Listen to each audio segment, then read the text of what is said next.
What's up guys, my name is Timbo and welcome back to another episode of The Mystery Behind, the video series where we talk about the lesser known characters of the Destiny universe. Basically, while everyone else in the Destiny community is talking about the Cades, Zavalas, and blah blah blahs, you get the rest, I don't have to say it again. This week guys, we got some pretty exciting things going on. Not only is it the first week where you, the viewers, got to decide who the star of this video is, but this time the gameplay in the background is from Destiny 2. So like I said, you guys picked who you wanted to see today. I hosted a poll on my Twitter account and we got almost 100 votes, which was pretty cool to see. And Xur came out as the winner with 64% of that vote. The loser, Rasputin, will be the topic of next week's video, so for those of you who wanted to see him, you'll just have to wait another week. I will be doing this sort of thing again, so if you missed out on the vote this time around, you can click on the link in the description to my Twitter and follow me so you'll be notified the next time I hold one of these polls. So Xur, Agent of the Nine, is one of the most mysterious characters Destiny has.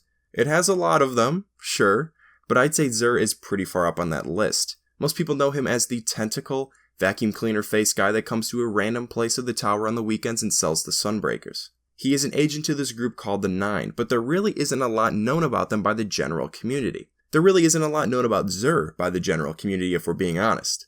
In this video, as always, I plan on changing that, giving you some info on both him and the Nine, and then end this video with a theory as to what I think their involvement will be in Destiny 2. So like I said before, there's a lot of things people don't know about Xur.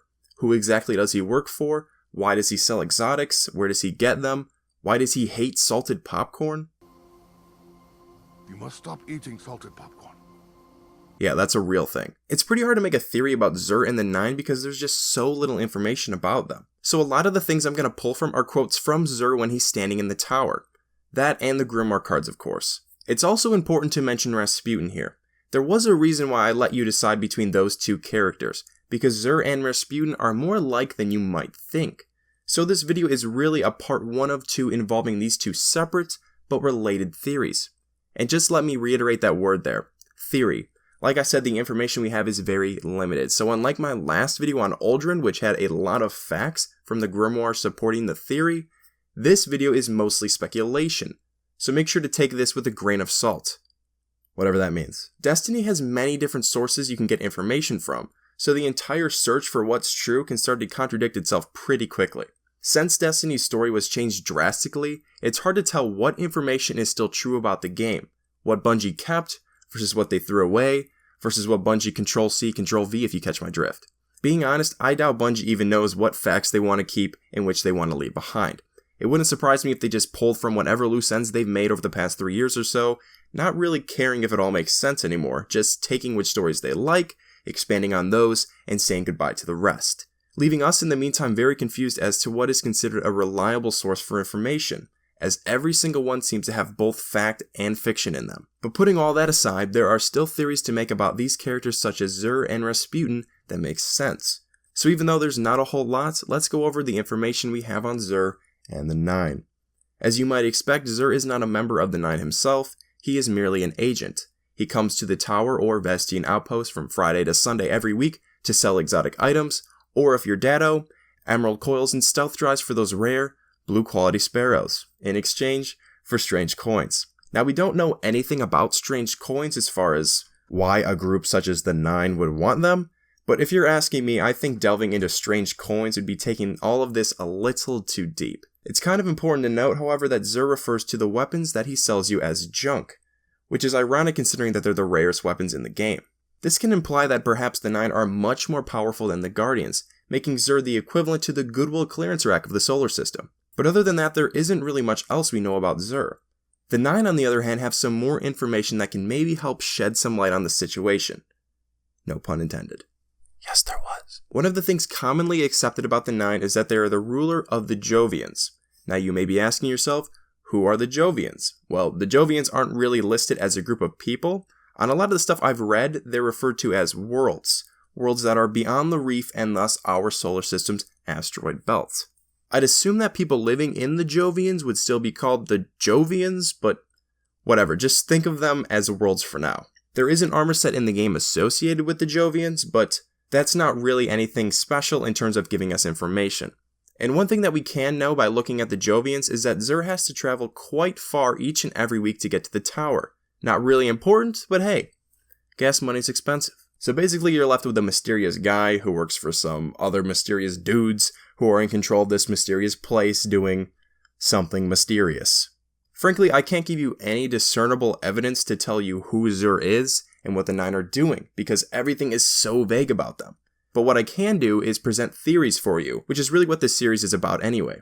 With ambiguity comes creative liberty, as we can take these characters into a lot of different directions while still making sense. With less facts holding us down, there's some pretty crazy theories that one can come up with. Some people believe that perhaps the Nine are ghosts that exited the solar system, a viral language of pure meaning. Yeah, I don't know what that means either. Remnants of the darkness still seeking to destroy civilization, ancient Leviathan intelligences originating from Europa or Titan. God, that is hard to say. The first awoken transcended into mental energy, and some other ones. Some of these are pretty crazy to me, and technically they all have a chance of being true. But there's one in particular that I personally think is the best, and so I'd like to share it with all of you in more detail. As I've stated before, I want this video to be a part 1 of 2, with next week's video being about Rasputin. Me saying that might give some of you a hint as to what I'm going to be talking about here, but hopefully there's stuff in here that will still surprise you, as I take this theory and implement it into Destiny 2's story, showing you how it could fit. So briefly touching on Rasputin here, he is a warmind.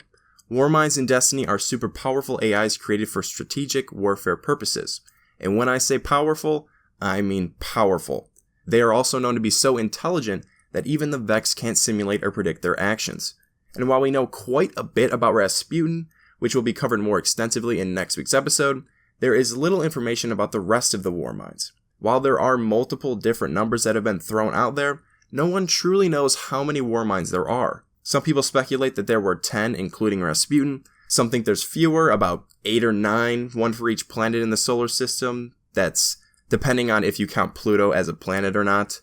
And by the way, yes, I know Mercury is the closest planet to the Sun. I'm actually appalled by the amount of people who left the comment, Pluto is furthest from the Sun, trying to correct me. Okay, it's called sarcasm, people. I mean, seriously, go scroll through the comments in my Stranger video. I guarantee you will find at least 100 comments saying that, no lie. But astronomy tangents aside, there is only 2 Warminds that people know of for sure, Rasputin and Charlemagne. Rasputin, as you probably know, is the Warmind of Earth, and Charlemagne was the one for Mars. So yeah, you can make the assumption that there's one for each planet and that's it, but the existence of more Warminds is certainly possible.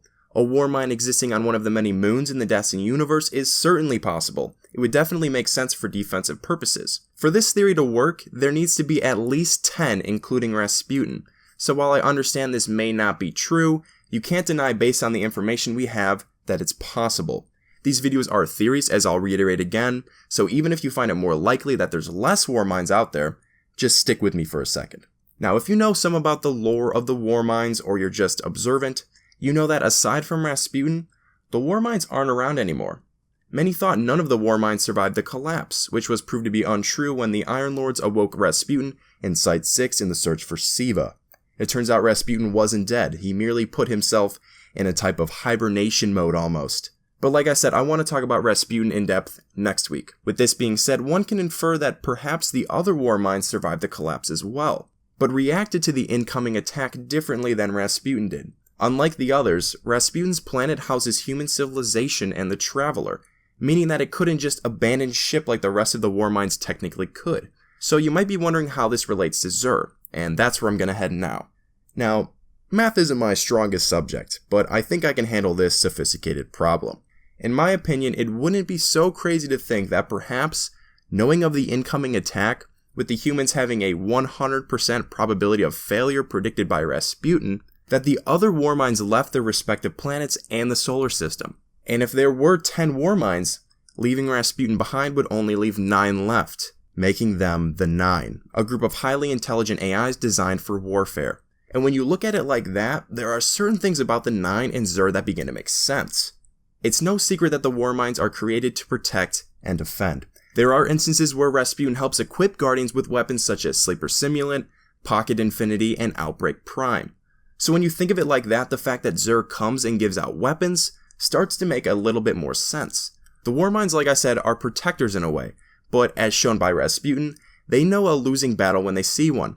Much like Rasputin took protocols to protect humanity the best it can, while still keeping its own health in mind, the other Warminds could technically be doing the same thing. Maybe they think that the best way of saving humanity on Earth is to equip them with exotic weaponry to give them a fighting chance, and make them clear up the mess themselves, not putting the other Warminds at risk of destruction.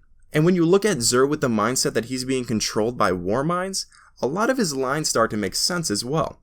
He says things like, "I cannot explain what the 9 are. They are very large. The fault is mine, not yours. It is very possible that the 9 intend to help humanity. For organic life to exist, it requires constant adaptation. We came from the dust and burrowed into the flesh for warmth and became something new. You must stop eating salt." Oh, who put that one in there? The Awoken did not have a chance. We did. An end will come. We will be there. All of these quotes and others said by Xur can explain the story of the Warminds, a group of intelligent AIs designed for warfare purposes, leave their designated zones when the collapse came, and now give aid to humanity from afar. Now, does this theory explain everything? No. It doesn't explain if the Jovians are a race of people the Warminds wish to protect now, or if they're just worlds that the Warminds are living in. But in my opinion, it makes a lot more sense than some of the other ones. Now, while I'm going to wrap up this video here, this is not the end of this theory. There may be questions you still have, there may be aspects of this theory that you don't believe are backed up strongly with evidence, but next week I intend to go more in depth with Warminds, which to me strengthens the theory I presented in this video, as I will make a really good guess as to what Xur actually is, backed up with some more quotes from him. I'll also be connecting this to Destiny 2, and how I can see this theory be implemented, discussing the Rasputin expansion, Trials of the 9, and the Cabal invasion. So if that sounds appealing to you, make sure to subscribe so you don't miss it when it comes out next Friday. For this video, I really had to hold back some things I wanted to speak to you about. I didn't want to make this video an insane length, and I wanted to keep it focused and coherent, so that's why I'm going to need another week to finish this one up. But that's all I've got. So what do you think about this theory? Could the 9 be the Warminds? Why or why not? Leave a like if you enjoyed, subscribe if you're new. Thank you all so much for watching, and as always, I'll see you in the next one.